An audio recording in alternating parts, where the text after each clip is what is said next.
So let's talk about what impact the shop has had on our operations in our detailing business. So there's a few things that I wasn't expecting. So for one, and these are in no particular order, but for one, I wasn't expecting as much foot traffic as we're getting. And by foot traffic, we're not in a in a shopping center where there's like a lot of small businesses. This is more like a commercial business part. So like if you're gonna come here, you're coming here with an intention to see someone, right? Whereas if you go to a shopping center, you're gonna go, I don't know, go to some store and then you're gonna walk and, oh look, there's another store, let's just go in there. Here, that's not happening.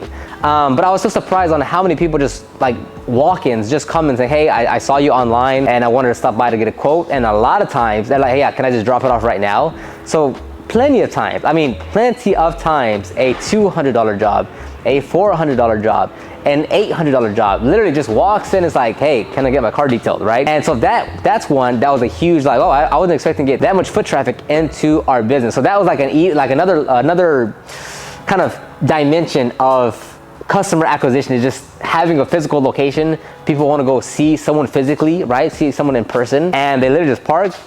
We talk to them and we book them in. The second part, which is the part that kind of mostly everyone focuses on, is that you get to have all the vehicles come to you, right? So for the last 10 years myself, I've been a mobile detailer. So I'm always going to the customer's location. And it's a huge difference, an enormous difference, when you have 4 cars in one day come to you versus you traveling to 4 different locations. The service you're able to perform is much different. The timetable to complete that vehicle is much different. Instead of just driving from one location to the other, focusing on one vehicle, you have 4 cars on you that you can stack back to back to back to just knock out like clockwork. So in terms of like being able to manage more customers, yes, we can have one customer drop off their vehicle at 9 a.m. The next customer drop off their vehicle at 11 a.m. Or we can have 3 customers drop off their vehicle at 9 a.m.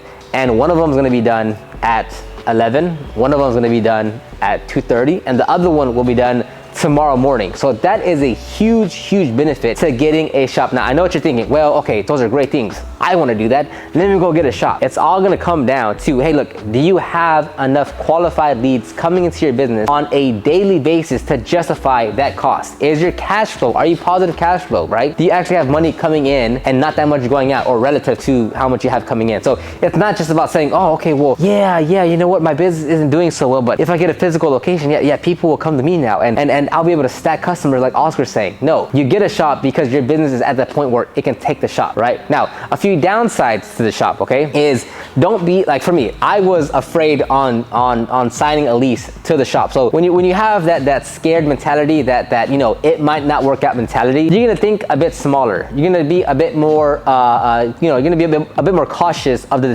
decisions that you make. For us, this is a 1,500 square foot shop. 100 square feet is the office. No, I think it's a little less than 100 square feet in the office. It's like 80 square feet in the restroom. It's like 40 square feet in the waiting area. And like the main area that we use here, like the main actual work area that we're in, it's maybe, let's say like 800, because then you have the little entrance there that doesn't really count and whatever.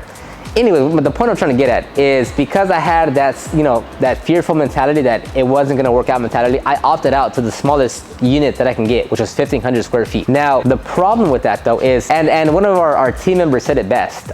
He said, this shop isn't made for growth. Meaning, this shop would have been great if you wanna do 1 or 2 vehicles per day at max, right? But when you're trying to get through 3 to 4 to 5 vehicles per day in a small area like this, it becomes very difficult, and it bottlenecks growth. As the team member said, this shop isn't made for growth. So if you want to eventually have 3 employees, 4 employees, 5 employees, if you want to get to the 20, 25, 30, $40,000 per month mark, you can't do it in a unit that's made to be for $7,000 a month, right? As far as revenue, I'm not saying it can't be done, but it just, for me, if you go back to some of my other videos, I just hate the hassle. I hate the cumbersome. I hate the, oh, let's move every car super tight and no one has space and there is no break room and there's no office and there's no waiting area and there's no, like, if you want to, you can make it work, but I personally just don't like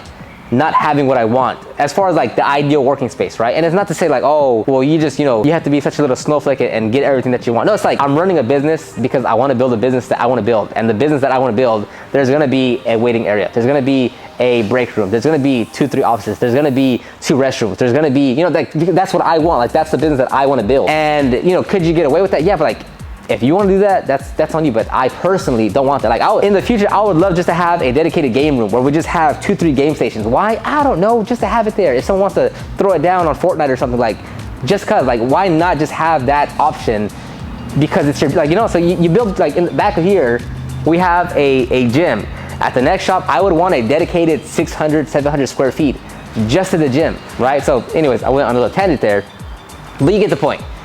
Depending on what you want to do, what you want to accomplish, will dictate the type of unit that you want. If you know in your head, like, you really want to grow an organization, it's better to get a shop that's a little bit bigger than what you currently need, because you want to grow into the shop, right? If you get a shop that fits perfectly what you need right now, in 6 months and in a year, you're gonna be like, ooh, this was too small. So next point is, you have to be careful about the lease that you're signing, right? Typically, at least here in Texas, it's gonna be different in every state, but typically here, it's a 3 or 5 year lease. And I'm not gonna get all into the weeds of all the little, you know, nuance of what you should be looking out for on the, like, on the technical legal side and everything. But if you are, you know, if you get if you get like a 1 year lease, it's gonna be more expensive on a per month basis because you're only here for a year. Whereas if you sign a 10-year lease, it's gonna be much cheaper because you're here for 10 years. When it comes to you getting your shop or looking into a shop, just look at it into the lease. Do you want a 1 year, 3 year, 5 year lease? For me, if you could stay between a 2 to 3 years lease, I think that's better. A 1 year is just too short. You don't really give yourself time to do anything. That 1 year is gonna come up really quick. So a 2 to 3 year mark, I would say, is probably ideal for a lease. Now, I get the question all the time, Oscar, how did you go from mobile detailing to shop base? How did you tell all your customers? For us, we still service everyone mobile, right? We have the mobile van go out there the entire time, and we also have customers come to our shop location. So for to us, the way we do it is on the web form, or when we're talking to a customer, well, on the web form, it says, do you want us to go out to you, or would you want to bring your vehicle to the shop? It says location of vehicle, or I forget what the exact wordage is, the exact language, but it's basically saying mobile, come to me, or shop, I'll drop it off. They're able to select that option in the form. And then there's another option on there that says either one works for me. So on the form, if it says mobile, come to me, okay, it's gonna be a mobile job. We're gonna think going out to them. If they select shop, okay, they're gonna bring it to us. If they select either one works for us, we're gonna give them whatever availability based on the service that they're requesting, to book them in that manner. On the phone, it's the same thing. Then they're gonna ask us, hey, what's the price difference between me going to you and you coming to me? There's no price difference, right? At least for us, at least as of right now, there's no price difference between the two. So that's how we manage it. We didn't just completely exclude our mobile van and no longer do that. We're still running both things because that's what we want to do. Now, the same thing goes with expenses, okay? If you're growing your business, it costs money to do that. And look, if you want to grow your business, it's gonna cost money. So even if it is getting a shop, it's not just saying, ooh, I'm gonna get a shop and, you know, I'm just gonna get so much more customers and I can service a lot more customers. Well, okay, you need to get the shop. Depending on your area, I don't know, you have to put a down payment equivalent of first month's rent and first month's rent. So let's say, for instance, here it is $1,600 per month. The deposit plus the first month rent was $3,100 down before we even moved into the shop, right? And then you have to get, depending on the terms of the lease or of your area or whatever you're working on, it's gonna be, might need power, you might need water, you're gonna need Wi-Fi, you might need, I don't know, it really depends on where you are, which will dictate like what other expenses you need and how much it's gonna be. So it's not just saying, oh, let me go get a shop. Like, there's gonna be expenses associated with getting a shop or getting a van, like whatever it is, but you have to really, like, there's gonna be expenses. Not only that, but okay, go get the shelves now, go get the lighting now, go get the reels now, go get the extra equipment that you need in order to make it the shop that you want. So it's gonna cost money.